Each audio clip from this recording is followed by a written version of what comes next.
Hello everyone, and welcome to Vlinko's channel. In today's video, I will show you how to easily show or hide Desktop.ini files on Windows 11. And now, let's get started.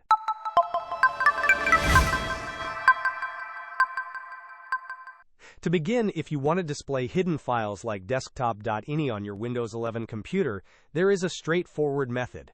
Locate the three dots in the top right corner of your File Explorer window. Click on these dots, then navigate to the View option.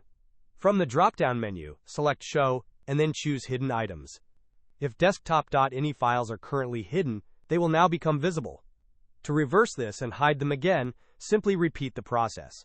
Click the three dots, go to View, select Show, and then uncheck the Hidden Items box. Hope this was helpful. Don't forget to like and subscribe if you enjoyed. As always, thanks for watching, and I will see you in the next video.